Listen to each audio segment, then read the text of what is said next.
Hello commandos, welcome to biometrics classes online.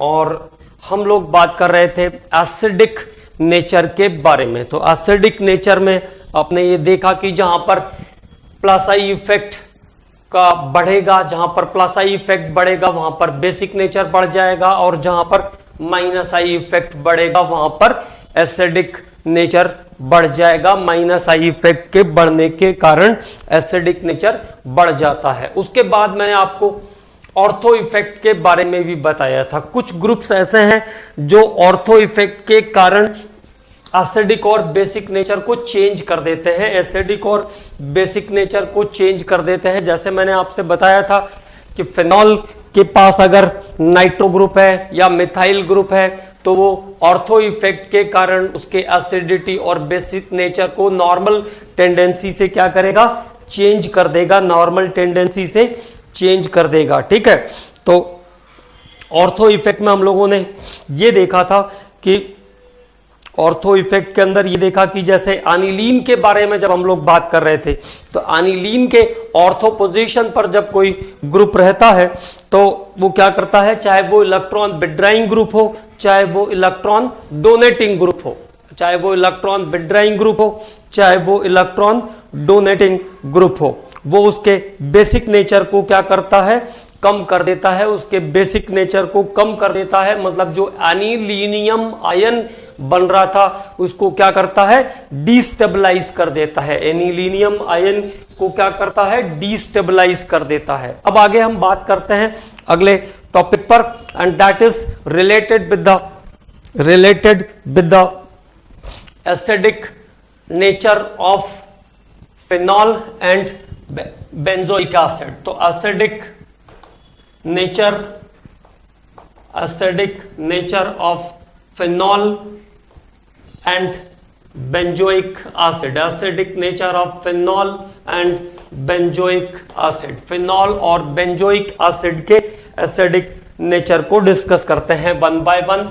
Discussion about the acidic nature of phenol and benzoic acid. तो phenol और benzoic acid के acidic nature को one by one discuss करते हैं। तो चलिए start करते हैं पहले फिनॉल से। कुछ चीजें इसमें भी अजीब सी है, एबनॉर्मल सी है, इसलिए उसको थोड़ा अच्छे से समझना जरूरी है। तो कोशिश करते हैं कि बातें समझ में आ जाए। ठीक है, तो acidic nature of phenol, acidic nature of phenol. ठीक है, एसिडिक नेचर ऑफ फिनॉल। तो फिनॉल एसिडिक है, इस बात को हम कैसे जस्टिफाई करेंगे, और उसके सब्स्टिट्यूट का एसिडिक और बेसिक नेचर, उसके सब्स्टिट्यूट्स का एसिडिक नेचर कब उससे ज्यादा होगा और कब उससे कम होगा, इस बारे में बात करेंगे। Acidic nature of phenol. तो अगर आप फिनॉल को वाटर के साथ ट्रीट करते हो, when phenol is treated with water then it is able to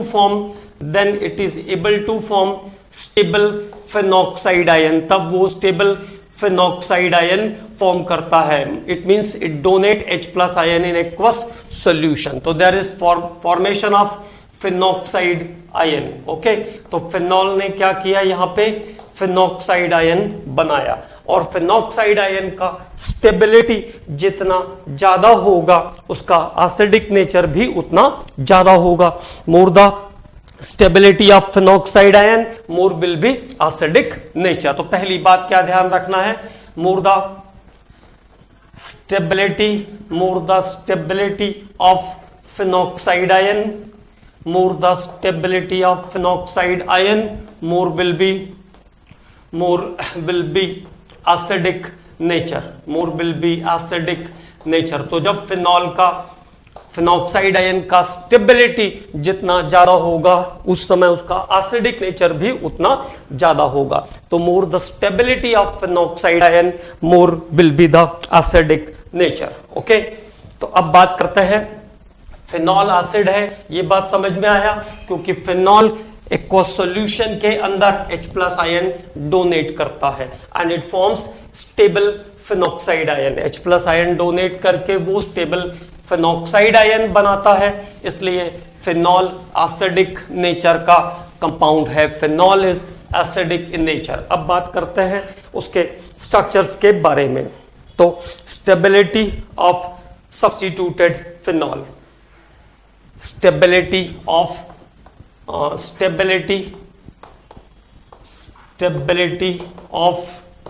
substituted phenol, stability of substituted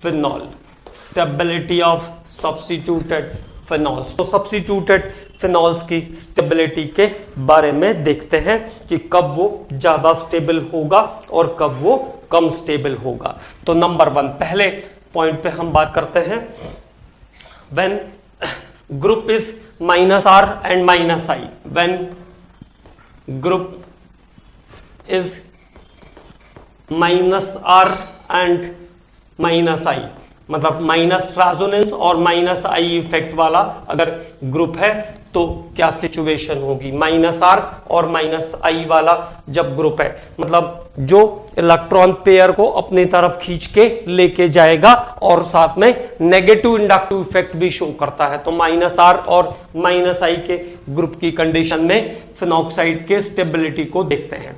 तो देखो ये हुआ इसका फिनॉक्साइड आयन। अब अगर यहां पे नाइट्रो ग्रुप अटैच है तो नाइट्रो ग्रुप कैसा होता है, -I का ग्रुप है नाइट्रो, और साथ में वो इलेक्ट्रॉन पेयर को रिंग से भी अट्रैक्ट कर सकता है, तो -R इफेक्ट भी शो करेगा।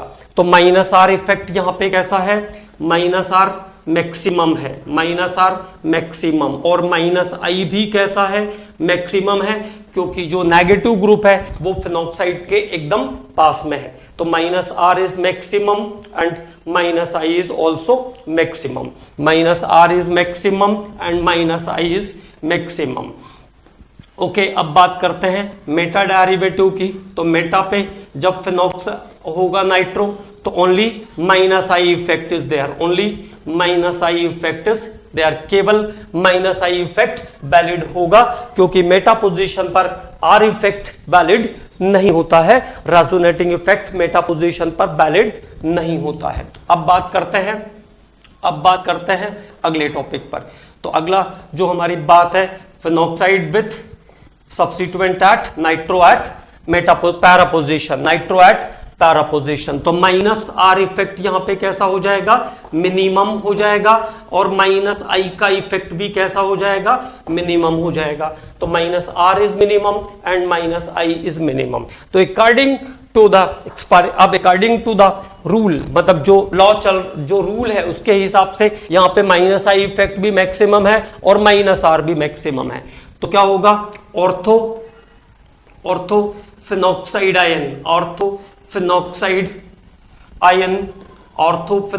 Ion is more stable. Orthophenoxide ion कैसा है, मोर स्टेबल है। Orthophenoxide ion is more stable, ठीक है। लेकिन अब आप सिचुएशन को देखो, अब यहां पे ऑर्थोफिनॉक्साइड आयन सबसे ज्यादा स्टेबल है, तो ऑर्थो वाला जो कंपाउंड होना चाहिए उसका एसिडिक नेचर कैसा होना चाहिए, सबसे ज्यादा होना चाहिए। तो orthophenoxide ion is more stable, so it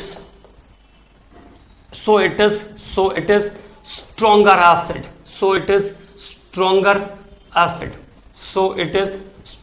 acid, but when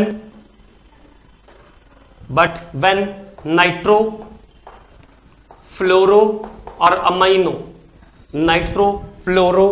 amino, group nitrofluoro और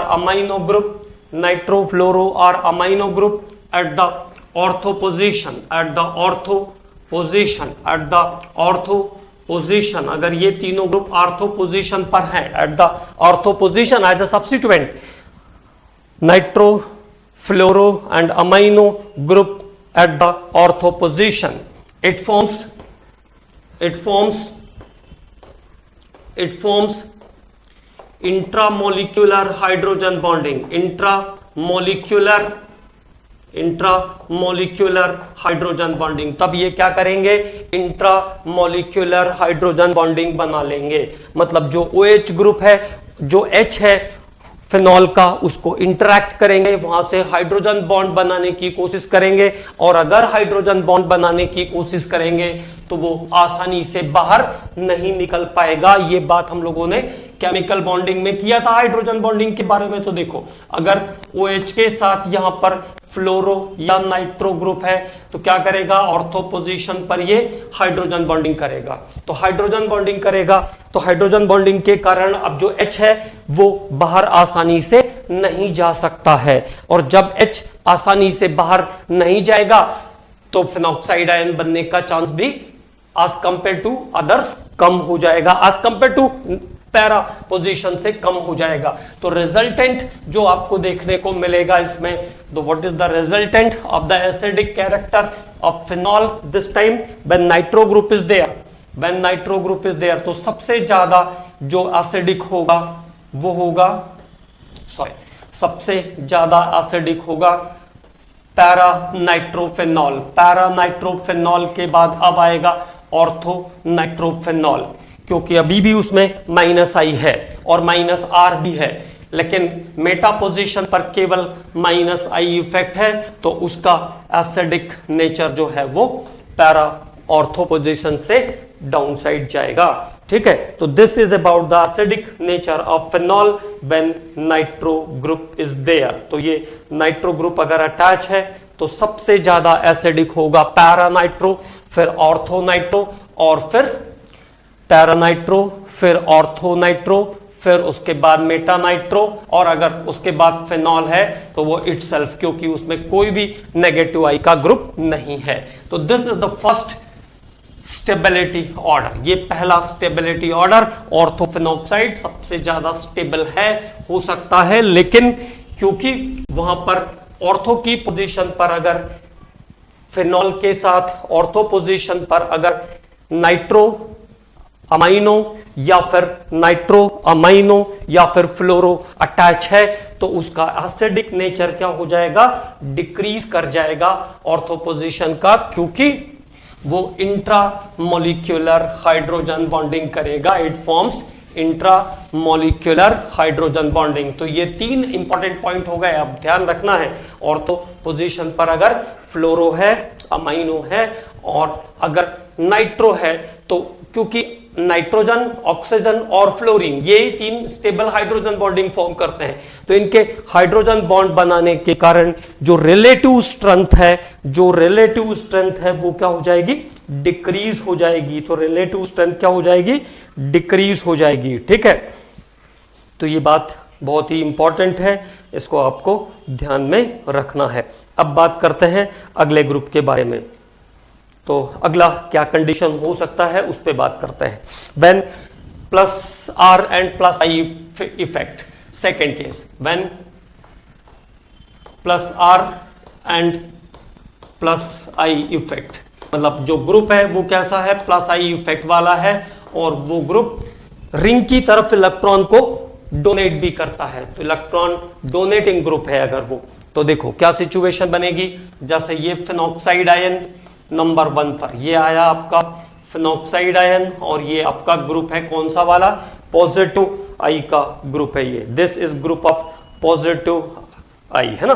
तो फिनॉक्साइड आयन को ये ग्रुप क्या करेगा, स्टेबलाइज करेगा या डिस्टेबलाइज करेगा, फिनॉक्साइड आयन को ये ग्रुप डिस्टेबलाइज करेगा, डिस्टेबलाइज करेगा, है ना। फिनॉक्साइड आयन डिस्टेबलाइज, तो हम यहां पे लिख लेते हैं phenoxide ion, phenoxide ion destabilise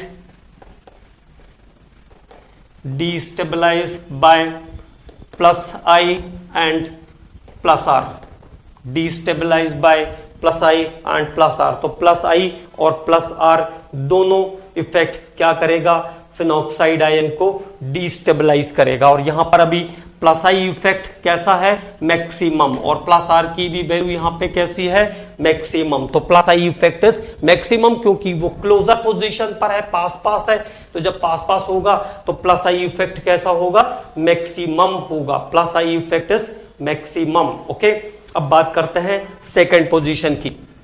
Meta पे अगर ये ग्रुप मेटा पे आया तो क्या सिचुएशन आएगी, तो ये हुआ आपका phenoxide ion, the positive I group at the Meta position, तो क्या होगा यहां से only plus I effect is valid here, only plus I effect, केवल और केवल प्लस आई इफेक्ट यहां पर वैलिड होगा, only plus I effect is valid here. और यहां पे अगर ये मेटा पोजीशन पे चले जाएगा प्लस आई वाला ग्रुप तो क्या हो जाएगा plus I minimum, plus I effect कैसा होगा मिनिमम होगा, और प्लस आर इफेक्ट भी कैसा हो जाएगा मिनिमम हो जाएगा। तो plus I effect is minimum, plus are effect is minimum, दोनों इफेक्ट कैसे हो गए मिनिमम हो गए। तो देखो अब फिनॉक्साइड के पास में है ये, तो फिनॉक्साइड को क्या करेगा, प्लस आई का ग्रुप है तो फिनॉक्साइड को डीस्टेबलाइज करेगा, this group destabilise the phenoxide, this group destabilise the phenoxide. और इसके बाद मेटा पोजीशन, इसके बाद आपका ये वाला जो ग्रुप है ये भी क्या करेगा, आई इफेक्ट मिनिमम है लेकिन डीस्टेबलाइज करने की कोशिश तो करेगा, डीस्टेबलाइज करने की कोशिश तो करेगा। तो इस केस के अंदर जो एसिडिटी ऑर्डर आएगा, अगर फिनॉल है तो वो सबसे ज्यादा एसिडिक होगा। फिनॉल के बाद अगली पोजीशन आएगी मेटा की, फिनॉल के बाद अगली पोजीशन आएगी मेटा मिथाइल फिनॉल या मेटाक्रिसोल भी कह सकते हैं इसको, टॉलुइन का डेरिवेटिव भी माना जाता है ये। उसके बाद अगली पोजीशन आएगी पैरा की, अगली पोजीशन आएगी पैरा की, and the last one is the ortho. और ऑर्थो कहां पहुंच जाएगा, लास्ट पे पहुंच जाएगा, तो ortho is at the last position of acidity. Okay, तो सबसे ज्यादा स्टेबल होगा यहां पे, सबसे ज्यादा एसिडिक होगा फिनॉल, फिर मेटाक्रिसोल, फिर पैराक्रिसोल और फिर ऑर्थोक्रिसोल, फिर ऑर्थोक्रिसोल। ओके, तो orthocresol is the least acidic this time. और इसमें देखो कुछ चीजें आपको कोशिश करना है कि वो याद भी रहे, याद करने की कोशिश भी करना है इनको, क्योंकि ये मुझे पता है कि बायोलॉजिक बायोमैकेनिज्म थोड़ी सी दिक्कत होती है, तो कोशिश करेंगे कि याद करने की, याद भी करना है। तो अगले ग्रुप की बात करते हैं, when group has plus R and minus I effect, group has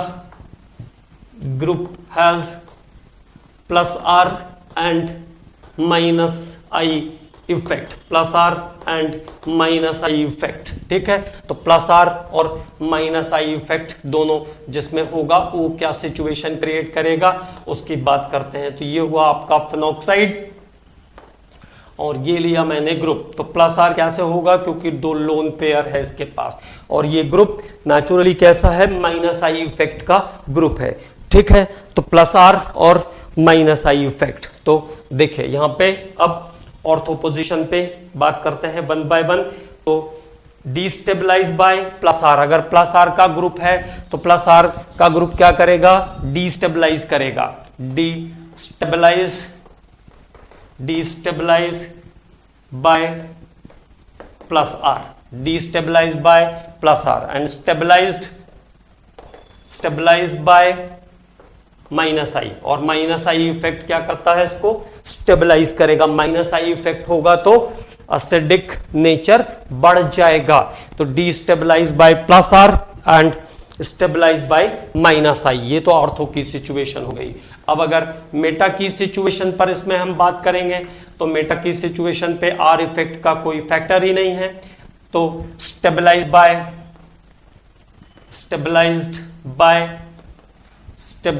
bye minus I effect, केवल माइनस आई इफेक्ट यहां पे काम करेगा, only minus I effect is working here. और अगर आप बात करोगे पैरा पोजीशन पर, तो पैरा पोजीशन पर अब फिर से प्लस आर कैसा है, मिनिमम, प्लस आर मिनिमम, और minus I is also minimum, minus I effect भी कैसा होगा, मिनिमम, क्योंकि डिस्टेंस बढ़ गया। तो प्लस आर मिनिमम और माइनस आई मिनिमम। ओके, तो डीस्टेबलाइज करेगा प्लस आर और माइनस आई क्या करेगा, स्टेबलाइज करने की कोशिश करेगा। माइनस आई देखो ये इसको डीस्टेबलाइज करेगा और ये इसको स्टेबलाइज करेगा, लेकिन वो इफेक्ट कैसा है, मिनिमम है। जो स्टेबलाइज करने का इफेक्ट है वो पैरा के केस में कैसा है, मिनिमम है। तो जो मेटा डेरिवेटिव है उसमें केवल एक फैक्टर काम कर रहा है, दैट इज स्टेबलाइज्ड फैक्टर, जो कि स्टेबलाइज करता है। तो सबसे ज्यादा एसिडिक होगा in this case, the Meta position is most acidic. तो यहां पे मेटा पोजीशन सबसे ज्यादा एसिडिक हो जाएगी। मेटा पोजीशन के बाद आएगा पैरा पोजीशन, मेटा के बाद पैरा पोजीशन, मेटा के बाद आएगा पैरा पोजीशन, मेटा के बाद आएगा पैरा पोजीशन, और पैरा के बाद आएगा ऑर्थो पोजीशन, पैरा के बाद आएगी ऑर्थो पोजीशन। ओके, तो the sequence is that time is like this. सबसे ज्यादा स्टेबल होगा, सबसे ज्यादा स्टेबल होगा meta, then ortho and then para. तो सबसे ज्यादा स्टेबल होगा मेटा, फिर ऑर्थो और देन पैरा। ठीक है, क्योंकि वहां पर डिस्टेबलाइज करने वाला जो पावर है वो डोमिनेट करेगा। ठीक है, अब अगले कंडीशन पर बात करते हैं, नेक्स्ट कंडीशन पर बात करते हैं। तो फिनॉल के साथ अगर मिथॉक्सी ग्रुप होगा जो कि -I का ग्रुप है, तो स्टेबिलिटी ऑर्डर क्या हो जाएगा, meta para then ortho, meta para then ortho, meta para then ortho. अब बात करते हैं उसके बाद व्हेन, देखिए when group is halo but not फ्लोरो।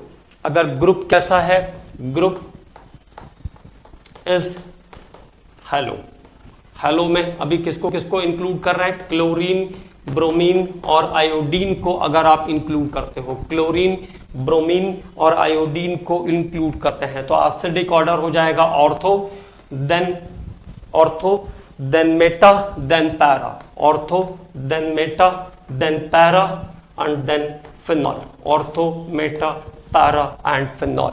अब अगर स्पेशली जो ग्रुप है वो कैसा है, फ्लोरो है, specially the group is fluoro, specially the group is fluoro, तो एसिडिक ऑर्डर चेंज होके हो जाएगा, एसिडिक ऑर्डर चेंज होके हो जाएगा पैराफ्लोरोफिनॉल, नहीं meta is the most acidic here, तो मेटा फ्लोरोफिनॉल देन पैराफ्लोरोफिनॉल, तो मेटा देन पैरा और then ortho, meta para then ortho fluorophenol, और लास्ट में आ जाएगा phenol if phenol is there. Okay, तो this is the correct acidic order of the compounds. अब ortho fluorophenol यहां पे फिर से बैक साइड चला गया, पीछे की साइड चला गया, कारण due to formation of intramolecular hydrogen bonding, क्योंकि वो इंट्रामोलिक्यूलर हाइड्रोजन बॉन्डिंग करता है, it forms intramolecular hydrogen bonding,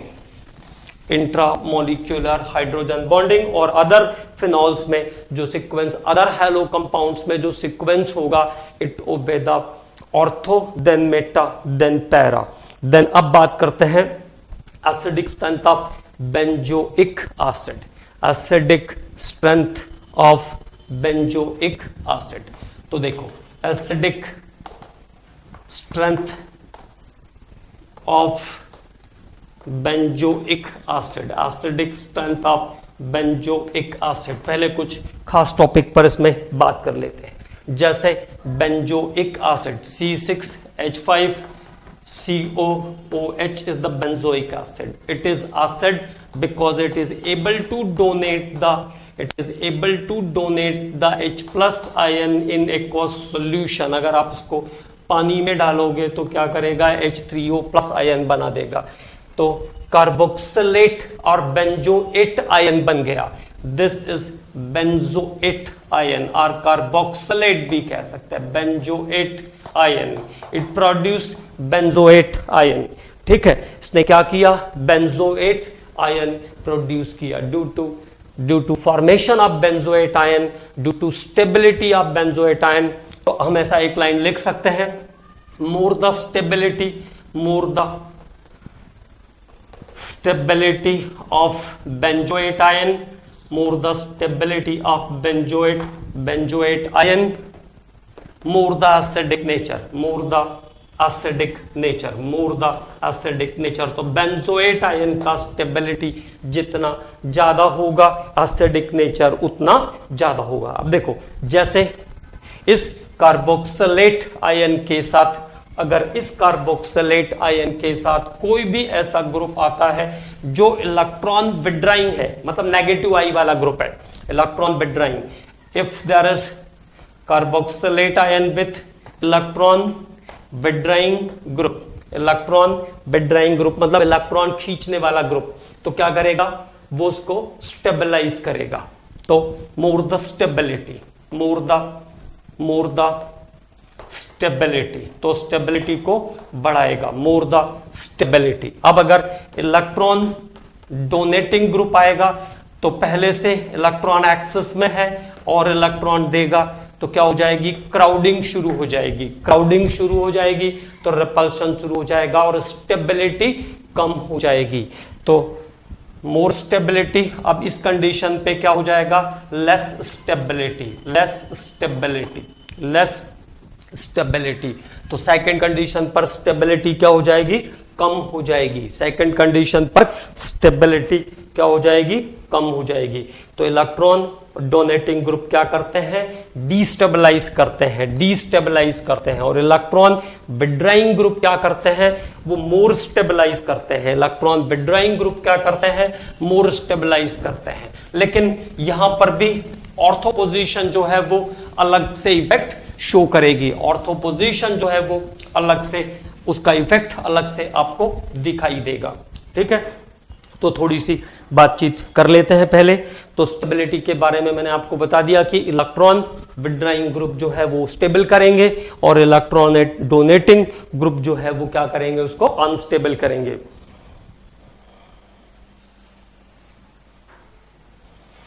अब कुछ चीजें पहले उस पर बात कर लेते हैं, पहले लिख लेते हैं। The stability of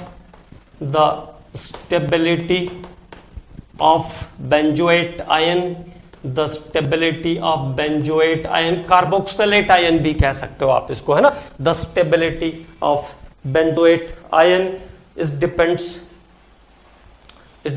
on only inductive effect, is depends on only inductive effect, it depends on only inductive effect। इसका स्टेबिलिटी केवल इंडक्टिव इफेक्ट पर डिपेंड करता है। Stability of benzoate ion is depends on only inductive effect. Do not inductive effect and do not depends on resonance and do not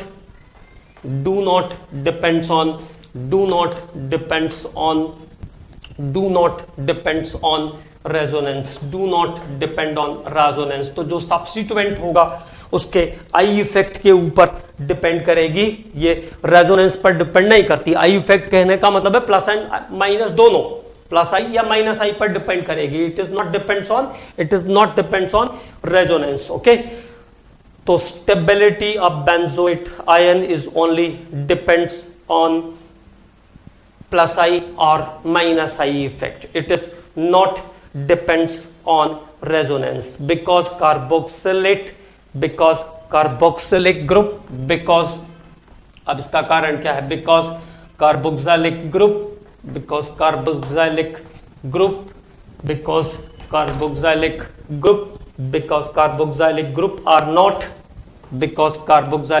are not in the plane of ring, is not in the plane of ring, not in the plane of ring, क्योंकि carboxylic group जो है वो ring के plane में नहीं रहता है। ये हमने पिछले लेक्चर में भी आपको बताया था। Carboxylic group is not in the plane of ring, is not in the plane of ring. These groups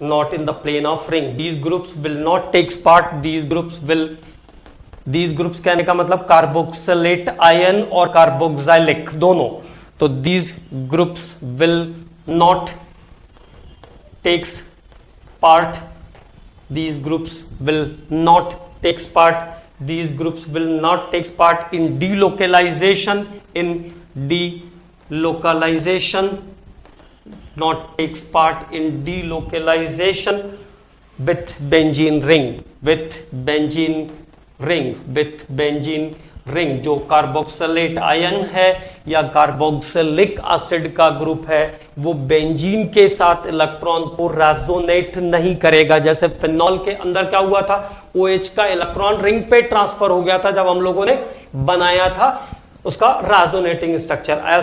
ऐसा कार्बोक्सिलिक एसिड या कार्बोक्सिलेट आयन के साथ नहीं होता है।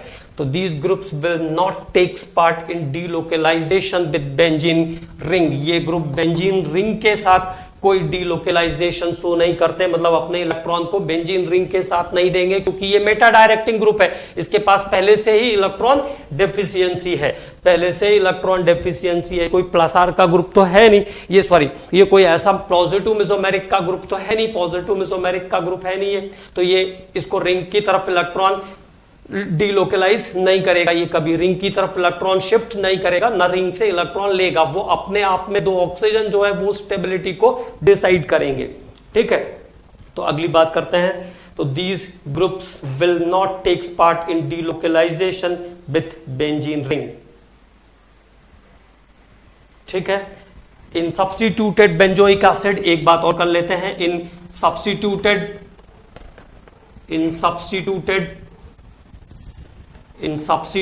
बेंजोइक एसिड, अगर कुछ भी ग्रुप आ रहा है, इन सब्स्टिट्यूटेड बेंजोइक एसिड, मिथाइल आ गया, नाइट्रो आ गया, क्लोरो आ गया, तो सब्स्टिट्यूटेड हो गया। In substituted benzoic acid there is no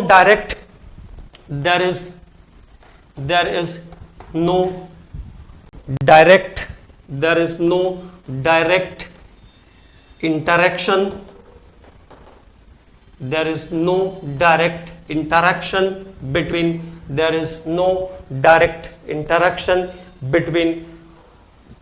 carboxylate ion, there is no direct interaction between carboxylate ion and substituent। तो substituent और carboxylate ion के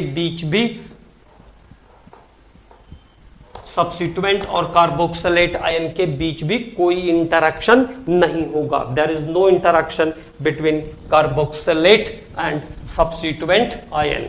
तो कार्बोक्सिलेट और सब्स्टिट्यूएंट के बीच कोई इलेक्ट्रॉनिक इंटरेक्शन या किसी भी टाइप का गेन और लॉस वाला कोई इंटरेक्शन इसके बीच नहीं होने वाला है। लेकिन जो रिपल्सिव फोर्सेस और अट्रैक्टिव फोर्सेस होंगे, जो इलेक्ट्रॉनिक इफेक्ट है वो जरूर काम करेंगे। अट्रैक्शन और रिपल्सन का फोर्स जरूर काम करेगा, भले ही वो इलेक्ट्रॉन का लेन देन उसके साथ ना करता हो। ठीक है, तो ये एक इंपॉर्टेंट बात है बेंजोइक एसिड के लिए। तो क्या क्या चीजें इसमें हमको ध्यान रखनी है।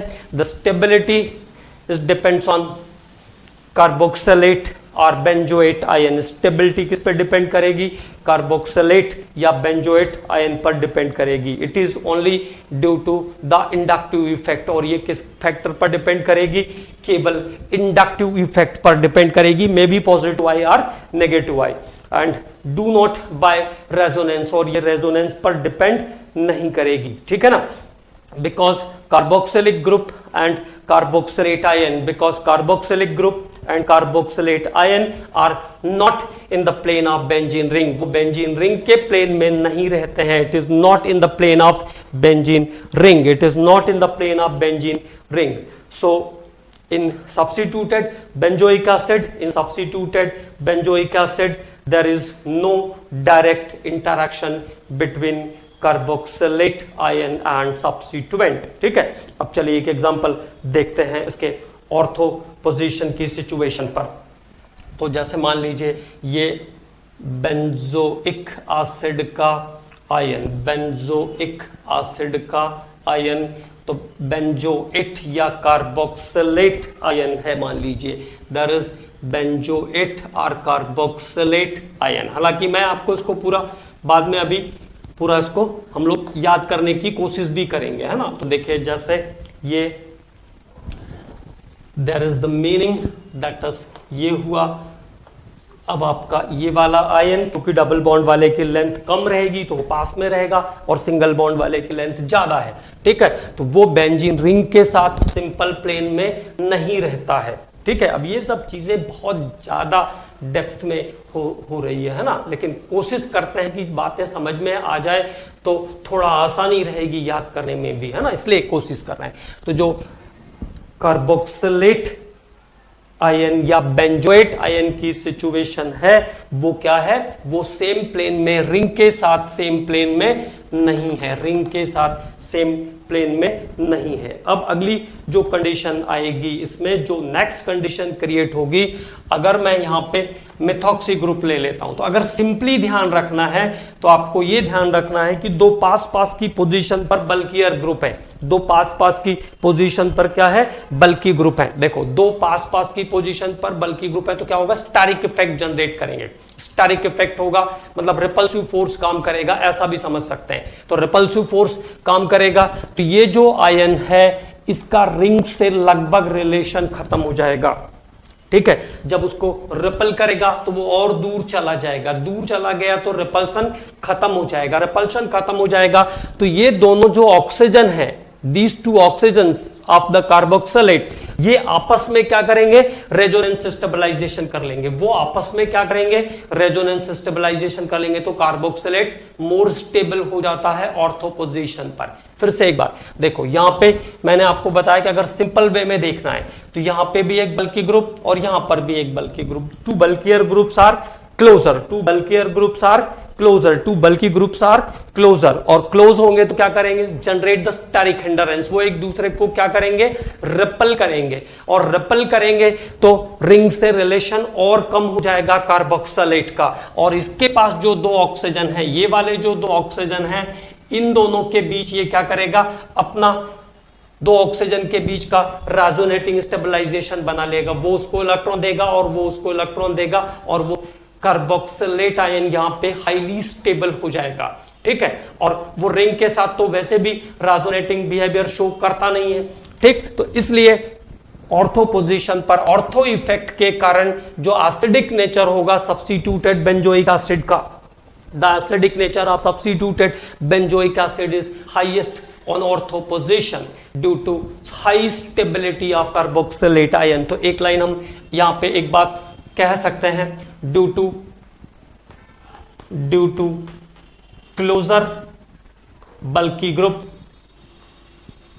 ड्यू टू क्लोजर बल्कि ग्रुप, ड्यू टू क्लोजर बल्कि group,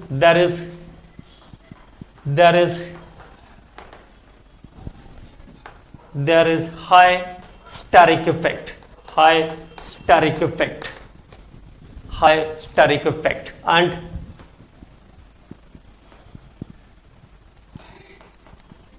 carboxylate ion is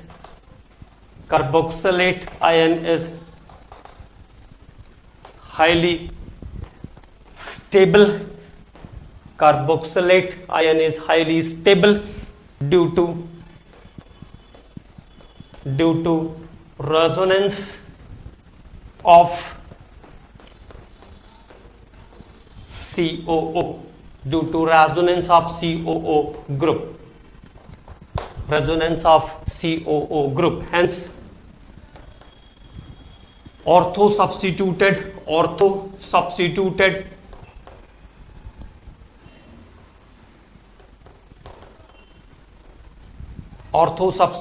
of benzoic acid,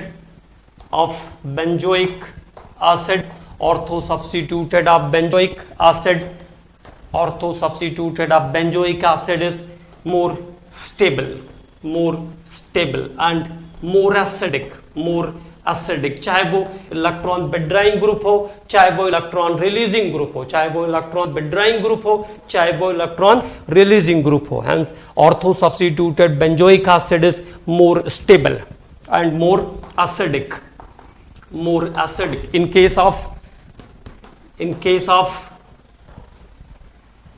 electron withdrawing group और इलेक्ट्रॉन डोनेटिंग ग्रुप, दोनों केसेस में, in case of electron withdrawing group और electron donating group, it is ortho effect, it is ortho effect, और इसको हम क्या कहते हैं, ऑर्थो इफेक्ट कहते हैं। It is ortho effect, it is ortho effect. तो एक बात तो आप यहां से क्लियरली ऐसे ध्यान रख सकते हो, ये ज्यादा इजी है as compare to drawing the structures. Structure को ड्रॉ करने के से कंपैरेटिवली ये ज्यादा इजी वे है to learn these things. Okay, अब बात करते हैं फिर से वापस से स्ट्रक्चर पर आते हैं। तो देखो स्ट्रक्चर के अकॉर्डिंग क्या होगा, अब ये जो ग्रुप है आपका, ये प्लस आई वाला भी है और प्लस आर वाला भी है, क्योंकि इसके पास ये ग्रुप तो रिंग के साथ रेजोनेंस शो कर सकता है ना, ये ग्रुप तो रिंग के साथ रेजोनेंस शो कर सकता है, ठीक है। तो अगली सिचुएशन में ये क्या काम करेगा,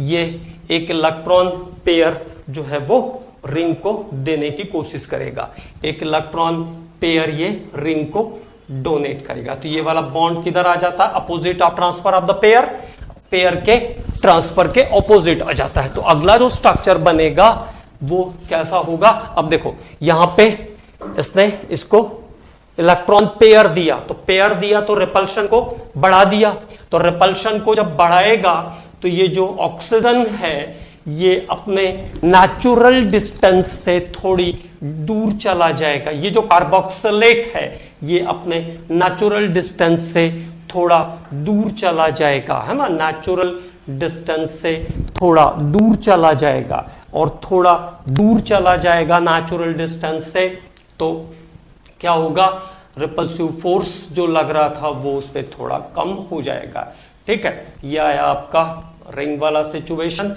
तो that is the situation of the ring.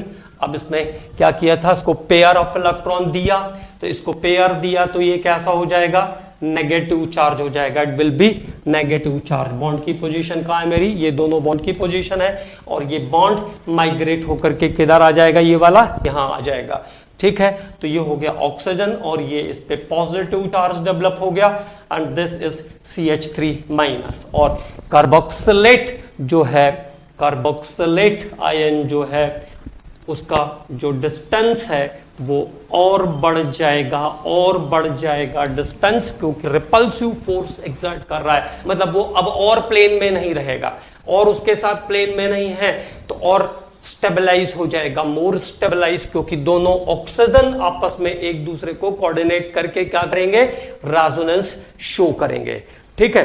तो destabilize bye OCH3 group, destabilise, इसने OCH3 ने इसको डीस्टेबलाइज करने की कोशिश किया, तो उसके कारण दोनों ऑक्सीजन के बीच और स्ट्रॉन्ग रेजोनेटिंग बॉन्ड बन जाएगा।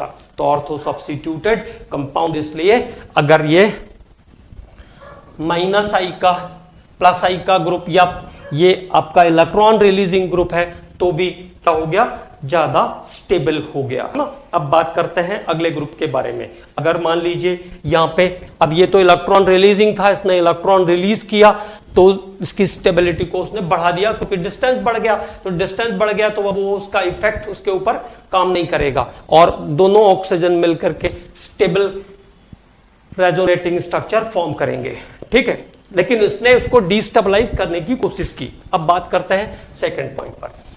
तो ऑर्थो इफेक्ट इसको कहते हैं, जहां पर ऑर्थो पर किसी भी सब्स्टिट्यूएंट के कारण जो कार्बोक्सिलेट आयन है उसकी स्टेबिलिटी बढ़ती है, और स्टेबिलिटी बढ़ने के कारण वो मोर एसिडिक हो जाता है। अब बात करते हैं -R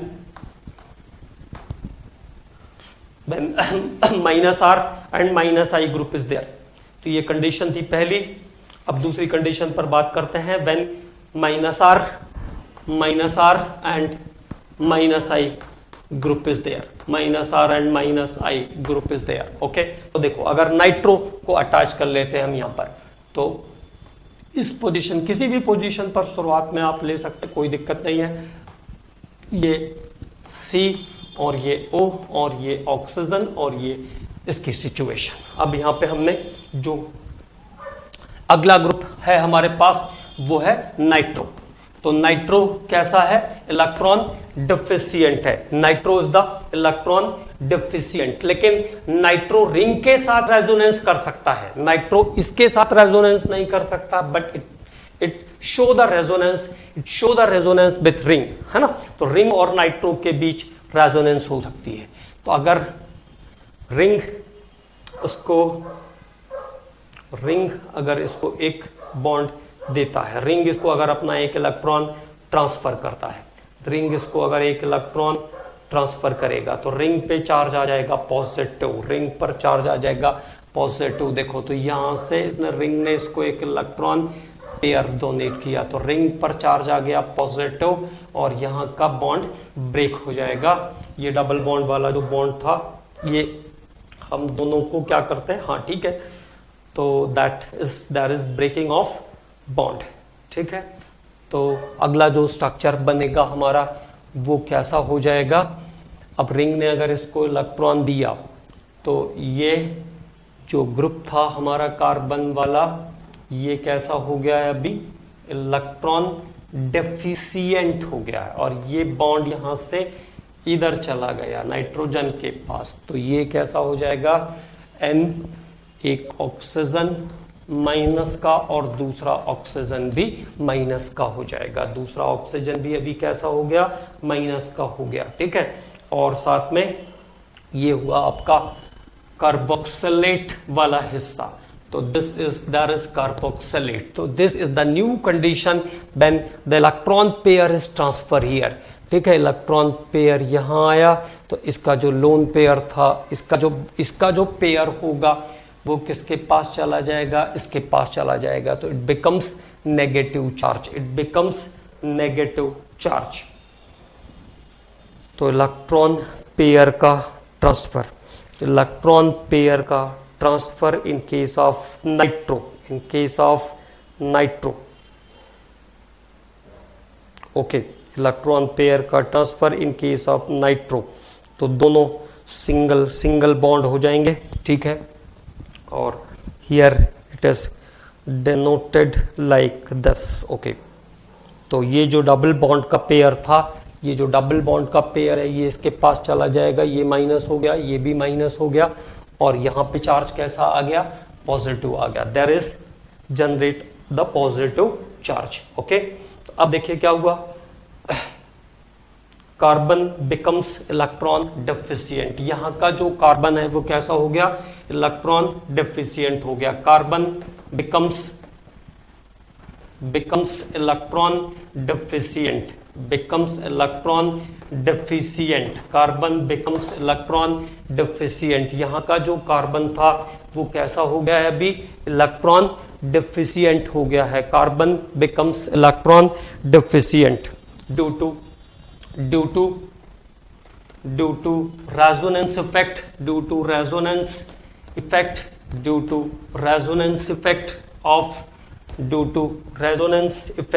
of nitro group, nitro group के रेजोनेंस इफेक्ट के कारण कार्बन कैसा हो गया, इलेक्ट्रॉन डेफिशिएंट हो गया, this electron deficient carbon withdraw the electron, this electron deficient carbon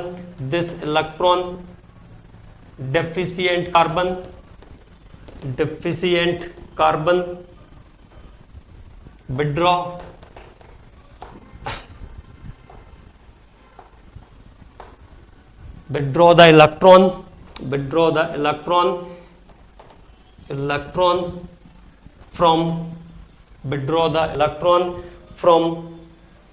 the electron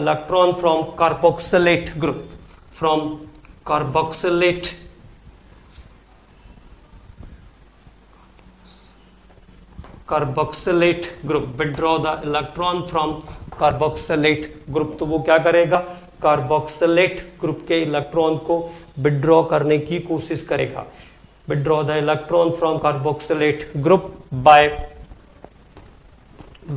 inductive effect, क्योंकि अब उस पे चार्ज पॉजिटिव आ गया है तो वो क्या करेगा, कार्बोक्सिलेट ग्रुप के इलेक्ट्रॉन को विड्रॉ करने की कोशिश करेगा, tends to withdraw the electron from carboxylate group, और as a electron withdrawing group काम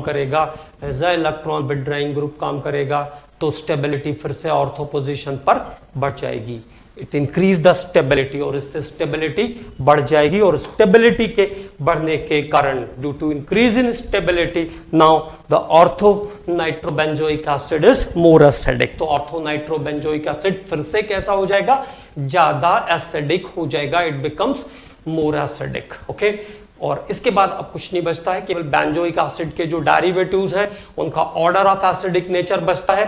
तो अगले लेक्चर में हम लोग रिएक्शन मैकेनिज्म श्योरली स्टार्ट कर लेंगे। हालांकि इसमें बहुत टाइम लगता है, मैंने सोचा कि ये 2 लेक्चर में हो जाएगा, 2 की जगह ये 5 लेक्चर 6 लेक्चर खींच लिए इसने, ठीक है, बट कोई बात नहीं, बातें आपको समझ में आनी चाहिए, वो जरूरी है। और कोशिश ये भी करना है कि कुछ चीजों को इसमें याद करें, क्योंकि बहुत सारी चीजें जो है कई बार सोचते सोचते ऐसा हो जाता है कि ब्रेन वाइब्रेट होने लगता है कि ये कहां से आ गया, वो कहां से आ गया। इसलिए कोशिश ये भी करना है कि उसको याद भी करने की कोशिश करना है। Okay commandos, thank you.